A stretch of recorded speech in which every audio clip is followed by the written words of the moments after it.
आज है 16 जून और आज की इस वीडियो में हम 16 जून से रिलेटेड करंट अफेयर के सभी इंपॉर्टेंट क्वेश्चन को कवर करेंगे, इसलिए वीडियो को लास्ट तक देखिएगा। और यदि आप लोगों को इस वीडियो की पीडीएफ चाहिए तो आप हमारा टेलीग्राम चैनल भी ज्वाइन कर सकते हैं, जिसकी लिंक डिस्क्रिप्शन बॉक्स में दी हुई है। और यदि आप चैनल पर नए हैं तो चैनल को सब्सक्राइब कर लीजिए, साथ ही बेल आइकन दबाना बिल्कुल मत भूलिएगा, ताकि आप लोगों को हमारे किसी भी नए वीडियो की नोटिफिकेशन सबसे पहले मिल सके। तो चलिए स्टार्ट करते हैं हमारा पहला क्वेश्चन। हाल ही में विश्व रक्तदान दिवस ये कब मनाया गया है, यानी कि वर्ल्ड ब्लड डोनर डे। तो ये भी हाल ही में मनाया गया है 14 जून को। और ये दिवस क्यों मनाया जाता है, तो लोगों में ब्लड डोनेशन के बारे में अवेयरनेस फैलाने के लिए ये दिवस मनाया जाता है। और इस बार जो विश्व रक्तदान दिवस मनाया गया है, इसकी थीम क्या रही है, तो इस बार की थीम थी सेव ब्लड सेव लाइव्स। अच्छा, ये तो थी थीम। स्लोगन क्या था, यानी कि नारा, तो नारा था give blood and make the world healthier place. तो दोनों ही आप याद रखेंगे। अच्छा, ये 14 जून को ही क्यों मनाया जाता है, तो देखिए 14 जून 1868 को एक ऑस्ट्रियाई जीव वैज्ञानिक, इनका नाम आप लोगों ने पढ़ा होगा, कार्ल लैंडस्टीनर, इनका जन्म हुआ था। और इन्हीं के जन्म दिवस को मनाया जाता है विश्व रक्तदान दिवस के रूप में, क्योंकि इन्होंने ब्लड ग्रुप की खोज की थी। अच्छा, ये दिवस किसके द्वारा मनाया जाता है, तो इसे मनाया जाता है WHO के द्वारा, यानी कि वर्ल्ड हेल्थ ऑर्गेनाइजेशन के द्वारा। इसकी स्थापना हुई थी 1948 में। हेडक्वार्टर स्थित है जेनेवा, स्विट्जरलैंड में। और प्रेजेंट टाइम में इसके डायरेक्टर जनरल तो ये हैं टेड्रोस अदानोम। देखिए, जो WHO है, इसने वर्ष 2020 को year of nurse and midwife के रूप में मनाने की घोषणा की है, तो ये भी आप याद रखेंगे। यदि हम अदर ऑप्शन को डिस्कस करें तो 7 जून को मनाया गया है वर्ल्ड फूड सेफ्टी डे। 8 जून को मनाया गया है वर्ल्ड ओशियन डे, यानी कि विश्व महासागर दिवस, और वर्ल्ड ब्रेन ट्यूमर डे। 12 जून को मनाया गया है world day against child labour. और अब 14 जून को मनाया गया है विश्व रक्तदान दिवस। तो ये आप सभी याद रखेंगे। नेक्स्ट है, हाल ही में भारत के अटॉर्नी जनरल का कार्यकाल 1 वर्ष तक के लिए बढ़ा दिया गया है। इनका नाम क्या था, तो आप सभी जानते हैं प्रेजेंट टाइम में हमारे जो अटॉर्नी जनरल है, इनका नाम है के वेणुगोपाल जी, और इनका कार्यकाल 1 साल के लिए बढ़ाया गया है। तो यहाँ से इम्पॉर्टेंट है अटॉर्नी जनरल। देखिए, यदि हम बात करें अटॉर्नी जनरल की, तो ये है एक संवैधानिक पद, यानी कि इसका उल्लेख संविधान में है। और आर्टिकल 76 में अटॉर्नी जनरल के बारे में बताया गया है।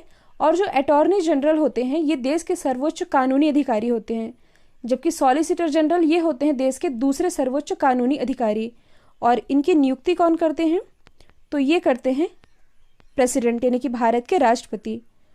अच्छा, भारत का अटॉर्नी जनरल होने के लिए क्या योग्यताएं होनी चाहिए, तो देखिए योग्यताएं में सेम वही योग्यता होनी चाहिए जो कि सुप्रीम कोर्ट के किसी भी न्यायाधीश के लिए ज़रूरी है। अच्छा, भारत के अटॉर्नी जनरल पद के लिए क्या एक्सपीरियंस होना चाहिए, तो देखिए उस व्यक्ति को हाई कोर्ट में 5 साल बतौर न्यायाधीश के रूप में कार्य करने का अनुभव हो, या हाई कोर्ट में ही 10 साल की वकालत का एक्सपीरियंस हो, ऐसा व्यक्ति अटॉर्नी जनरल के योग्य माना जाता है। तो अटॉर्नी जनरल ये है के वेणुगोपाल जी, जिनका कार्यकाल बढ़ाया गया है।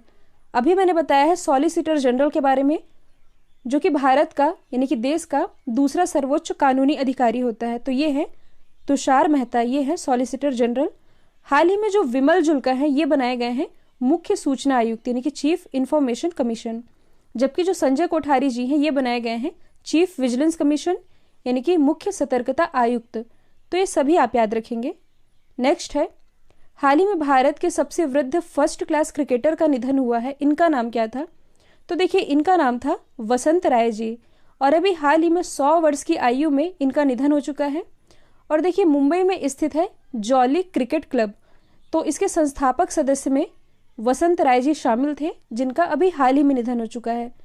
और ऑप्शन में मैंने जितने नाम लिखे हैं, ये सारे ही कहीं ना कहीं क्रिकेट से रिलेटेड हैं।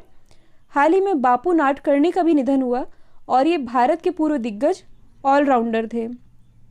यदि हम बात करें माधव आप्टे की, तो ये भी भारत के पूर्व क्रिकेटर थे, जिनका निधन हुआ। रमाकांत आचरेकर, इनका पिछले ही वर्ष निधन हुआ था, और ये सचिन तेंदुलकर के कोच भी रह चुके हैं। नेक्स्ट है, हाल ही में UTI म्यूचुअल फंड के CEO कौन बने हैं, तो ये भी हाल ही में बन गए हैं इम्तियाजुर रहमान। यदि हम बात करें यूटीआई म्यूचुअल फंड की, तो देखिए ये एक म्यूचुअल फंड कंपनी है। इसकी स्थापना हुई थी 24 जनवरी 2003 में। हेडक्वार्टर स्थित है मुंबई महाराष्ट्र में और इसी के पहले सीईओ बनाए गए हैं इम्तियाजुर रहमान। यदि हम अदर ऑप्शन को डिस्कस करें जो कि करंट से रिलेटेड है, तो हाल ही में जो अनिल वल्लूरी जी हैं ये बनाए गए हैं गूगल क्लाउड इंडिया के नए डायरेक्टर। राजीव टोपनो ये भारतीय मूल के हैं, जिन्हें कि अभी हाल ही में वर्ल्ड बैंक के जो ईडी हैं यानी कि एग्जीक्यूटिव डायरेक्टर, उनके वरिष्ठ सलाहकार यानी कि सीनियर एडवाइजर के रूप में नियुक्त किया गया है। जबकि जो पैट्रिक पिचेट हैं, पैट्रिक पिचेट की नियुक्ति अभी हाल ही में ट्विटर बोर्ड के नए अध्यक्ष के रूप में की गई है। अभी तक यदि आप लोगों ने ऑनलाइन स्टडी पॉइंट के जीके ब्रह्मास्त्र पीडीएफ को परचेस नहीं किया है तो इसके लिंक अभी भी ओपन है और इस मास्टर पीडीएफ में हिस्ट्री, पॉलिटी, जियोग्राफी, इकोनॉमी और करंट अफेयर के सभी टॉपिक कवर कराए गए हैं। नेक्स्ट है, हाल ही में मेरियाना ट्रेंच तक पहुंचने वाली पहली महिला कौन बनी है? सॉरी, यहाँ पर टाइपिंग मिस्टेक है। तो ये भी हाल ही में बन गई हैं कैथरीन डी सुलिवन। जो कैथरीन डी हैं ये नासा की पूर्व अंतरिक्ष यात्री है, साथ ही एक भूवैज्ञानी है यानी कि एक जियोलॉजिस्ट हैं और प्रशांत महासागर के सबसे गहरे बिंदु यानी कि मेरियाना ट्रेंच पर पहुंचने वाली पहली महिला बन गई है। साथ ही ये अंतरिक्ष में चलने वाली पहली अमेरिकी महिला भी है। तो इनका नाम आप याद रखेंगे। और आप सभी जानते हैं कुल 5 महासागर है, जिसमें कि सबसे बड़ा महासागर है प्रशांत महासागर यानी कि पैसिफिक ओशन। ये पृथ्वी के लगभग 1/3 भाग में फैला हुआ है और जो पृथ्वी का सबसे गहरा भाग है मेरियाना ट्रेंच, ये यहीं पर स्थित है। अच्छा, मेरियाना ट्रेंच की गहराई कितनी है? तो इसकी गहराई है 11,035 मीटर। एक और चीज आप याद रखेंगे, इसी पैसिफिक ओशन में यानी कि प्रशांत महासागर में विश्व का सबसे ऊंचा पर्वत जो कि है मोनाकी पर्वत, ये स्थित है हवाई द्वीप पैसिफिक ओशन में। देखिए, ये जरूरी नहीं है कि जो पर्वत है ये स्थल मंडल में ही स्थित हो, ये महासागर में स्थित है जो कि विश्व का सबसे ऊंचा पर्वत है। नाम है मोनाकी पर्वत। यदि हम अदर ऑप्शन को डिस्कस करें तो देखिए जो क्रिस्टीना कोच है ये नासा की वुमन साइंटिस्ट है और ये अंतरिक्ष में सबसे ज्यादा दिन बिताने वाली महिला भी बनी थी। इन्होंने अंतरिक्ष में कुल 288 दिन बिताए थे। यदि हम बात करें क्रिस्टीना कोच और जेसिका मीर की, तो देखिए अंतरिक्ष स्टेशन के बाहर स्पेस वॉक करने वाली ये पहली महिलाएं बनी थी। यदि हम बात करें भारत की अरुणिमा सिन्हा की, तो ये ऐसी पहली दिव्यांग महिला है जिन्होंने कि माउंट एवरेस्ट पर चढ़ाई की थी। आप लोगों ने इनकी स्टोरी जरूर पढ़ी होगी, काफी इंस्पिरेशनल स्टोरी है। इनकी स्टोरी से हमें ये सीखना चाहिए कि किसी भी कंडीशन में हार नहीं माननी चाहिए। इन्होंने अपना एक पैर गवा चुकने के बाद भी दुनिया के कई माउंटेन्स पर सफलतापूर्वक चढ़ाई की है। और देखिए जितनी भी बाउंड्रीज होती है ना, वो इंसान के दिमाग में ही होती है। वो कहावत है ना कि मैदान में हारा इंसान फिर से जीत सकता है, पर वो व्यक्ति कभी नहीं जीत सकता जो कि मन से हार चुका है। इसलिए अपनी होप कभी नहीं छोड़नी चाहिए। आप जिस एग्जाम की तैयारी कर रहे हैं उसमें लगे रहिए, सफलता एक दिन जरूर मिलेगी। नेक्स्ट है, हाल ही में किस अभिनेता को बिहार के खादी ब्रांड के ब्रांड एम्बेसडर के रूप में नियुक्त किया गया है? तो ये भी हाल ही में नियुक्त किया गया है एक्टर पंकज त्रिपाठी को, जो कि काफी बेहतरीन एक्टर हैं और ये बिहार के ही मूल निवासी हैं। और ये पटना में बिहार के खादी और देश के सबसे बड़े खादी मॉल का भी प्रचार करेंगे। तो यहाँ से इंपॉर्टेंट है KVIC यानी कि khadi and village industries commission, या इसे आप हिंदी में कह सकते हैं खादी एवं ग्राम उद्योग। इसकी स्थापना हुई थी 1956 में। हेडक्वार्टर स्थित है मुंबई महाराष्ट्र में। और यदि आप करंट से रिलेट करेंगे तो जो KVIC है इसने अपना पहला सिल्क प्रोसेसिंग प्लांट ये स्थापित किया है गुजरात में। और गुजरात में भी कहाँ? गुजरात के सुरेंद्र नगर में। यदि हम अदर ऑप्शन को डिस्कस करें तो देखिए जो सलमान खान है ये ब्रांड एम्बेसडर है भारत पे के। आमिर खान ये ब्रांड एम्बेसडर है फोन पे के। जबकि जो सुनील शेट्टी जी हैं ये कुछ समय पहले ही नेशनल एंटी डोपिंग एजेंसी यानी कि नाडा के ब्रांड एम्बेसडर बनाए गए हैं। नेक्स्ट है, हाल ही में कौन सा राज्य छात्रावासों के लिए ISO प्रमाण पत्र प्राप्त करने वाला देश का पहला राज्य बन गया है? तो ये भी हाल ही में बन गया है ओडिशा। अच्छा, ISO ये क्या है? तो इसका मतलब है इंटरनेशनल ऑर्गेनाइजेशन फॉर स्टैंडर्डाइजेशन, या इसे ही आप कह सकते हैं अंतरराष्ट्रीय मानकीकरण संगठन। इसकी स्थापना हुई थी 23 फरवरी 1947 में हेडक्वार्टर स्थित है जेनेवा स्विट्जरलैंड में। मेंबर कंट्रीज है कुल 164 और अध्यक्ष हैं एडी नजोरोगे। अच्छा, ये आईएसओ ये है क्या?